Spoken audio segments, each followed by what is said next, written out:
We lost him again. Hey, Jack. We don't have him. Embarrassing Let's ourselves. just bag it.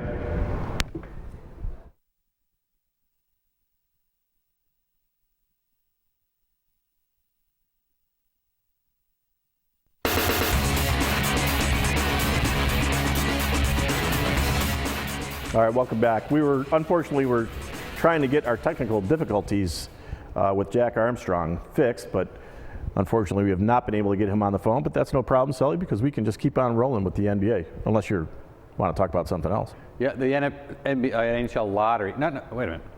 I want to talk to him about the Raptors. Paul Pierce, and you know Paul is about 80 years old, and he's been in a lot of playoffs, and I think he's a Hall of Famer. He says the Raptors don't have the it that makes you worry in a playoff series. So, of course, everyone in Toronto is going crazy. He's showing lack of respect. He kind of backed off. But it's a legitimate point. Is that a team that scares you because they have the type of player that you know can just take over a series like a LeBron James? And they lost to a very average Nets team last year with Paul Pierce having a major role at 75 years old. So there's a lot of questions about a Raptors team that won 49 games, but I think they were 27-27 down the stretch. So I don't see any reason to believe that they're going to make a run. I think it's easy for Pierce to say at this point. You're looking at a 4-5 matchup in a conference where nobody really scares anybody other than Atlanta and Cleveland. I mean, I think most of it should be ignored. And Paul Pierce, he doesn't have the look. I used to love Paul Pierce, and he was a huge reason the Celtics won it in 2008. This is 2015. He can say whatever he wants, but he doesn't have the it factor either. And the only way to get the it factor is to start winning some of these games. We had the trivia question earlier today. How many series have they won in their history? Well, it's been one. Well, if you win this series, and maybe somebody emerges with a little bit more of that quality that he's looking for. Hello? Now, we do have Jack. Hello. Jack. We have fixed our problems. Thanks for coming on the show.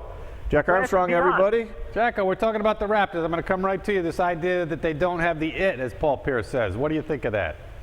A lot of it comes down to, in my opinion, if you really look at it, do they have it to win it? Yeah, I think they do have a chance to win this series. When they played the Nets last year, the Nets had a lot of experience with Garnett and Pierce in particular, and great players in Joe Johnson and Darren Williams.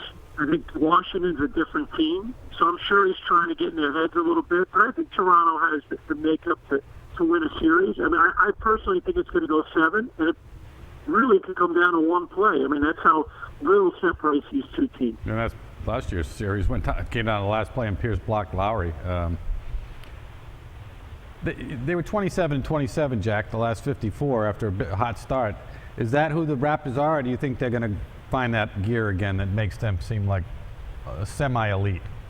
Well, they were before that. They were a terrific ball club, one of the best in the NBA. And I do think this team took their foot off the gas pedal a little bit. Shame on them for doing it. They've also had some injuries to deal with DeMar DeRozan and Kyle Lowry, and so there were some issues there. But I think when it's all said and done, their margin of error is very slim.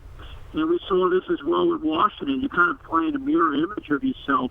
You're playing a team that kind of has had some of the same problems in terms of the second half of the season. Washington and Toronto were the best two teams in the East early on, and now Cleveland and Atlanta obviously have figured it out. And Chicago's been relatively steady. So I think it's a perfect matchup for both of these teams because they are kind of trying to find themselves, and you never know whoever wins this series has Atlanta. And quite frankly, I'd much rather have Atlanta than Cleveland in the second round. Mm-hmm. Yeah, Jack, let's talk a little bit about that. You make that point, and it seems Atlanta, the way that they've played down the stretch, not so great compared to the way that Cleveland has played. What is it with Atlanta you think that makes them vulnerable in the playoffs against any team other than Brooklyn? Well, I think a lot of their problems were the fact that they just rested a lot of guys. And like Budenholzer, the coach of Atlanta, coached in the Greg Popovich school, and obviously gave a lot of guys what we call maintenance days. And I think that their poor record down the stretch is not necessarily reflective of how good they are.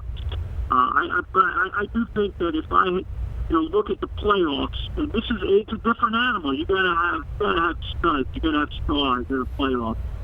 And when you look at having a Kyrie Irving and Kevin Love, and more importantly LeBron James, those guys are difference makers in a short series, because I'm going to figure you out, you're going to figure me out, and then it comes down to I'm taking your stuff away, you're taking my stuff away.